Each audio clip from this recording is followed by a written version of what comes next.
Peacock's Twisted Metal, based on the technically dead video game franchise, centers on John Doe, Anthony Mackie doing a bad Will Smith impression, an outsider with no memory of his past, who drives the American wasteland in a 2002 Impreza WRX. John is tasked with running contraband from Chicago to New San Francisco with the promise of getting to live in the Sanguine City. Along the way, he picks up a nameless bandit played by Stephanie Beatriz, best known as the chick Disney forced to sing while in labor. Together, they form an unlikely alliance while being pursued by the dastardly Agent Stone. Thomas Haden Church looking older than I was prepared to see. But before we get into it, I want to give a quick mention to my buddies over at CalderoLab.com, makers of the finest skincare for men, such as the Body Bar. Use my promo code FRY15 to save 15% at checkout. My experience with the Twisted Metal series is sparse. I played the original for a couple of minutes at a PlayStation kiosk in a Blockbuster. All I know is it's vehicular combat with an ice cream truck called Sweet Tooth, so I thought. In actuality, like many a 90s video game, there's some mysterious tournament held by some shadowy figure drawing together eccentric individuals, with a psychopath clown at the helm of an ice cream truck being the most iconic. The series' fresh take on the clown sees wrestler Samoa Joe as the embodiment, while the voice of GMC Trucks supplies the talking. Sweet's psychotic behavior traces back to 1989 as a child actor flipping out on the set of a sitcom. But I'm the lead. So what, Billy gets to be last, now he's the next Urkel? Yeah, Urkel only appeared in one episode of Family Matters in 1989. It wouldn't be until the following year that he's a sensation. Regardless, I think series fans and noobs alike will find Sweet Tooth the highlight of the show. End scene.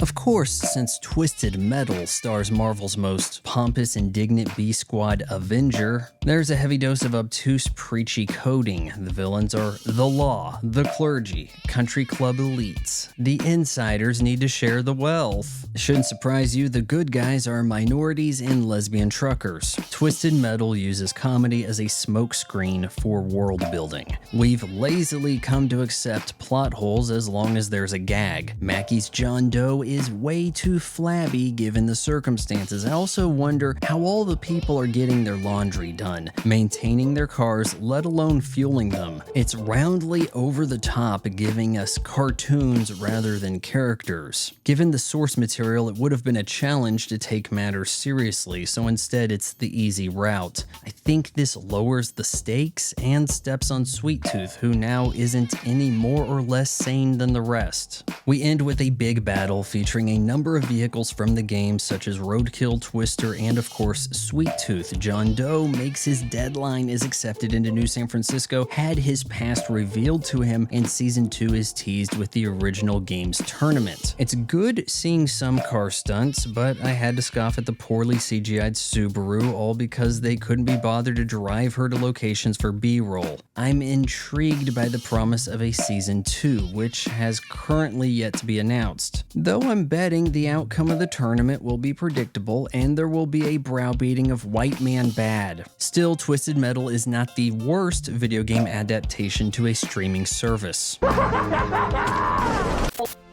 You just watched a video from my son. He's about 40 and lives in my basement, ladies.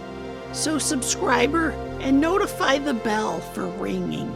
Okay, I said what you wanted me to say. Now do the goddamn dishes!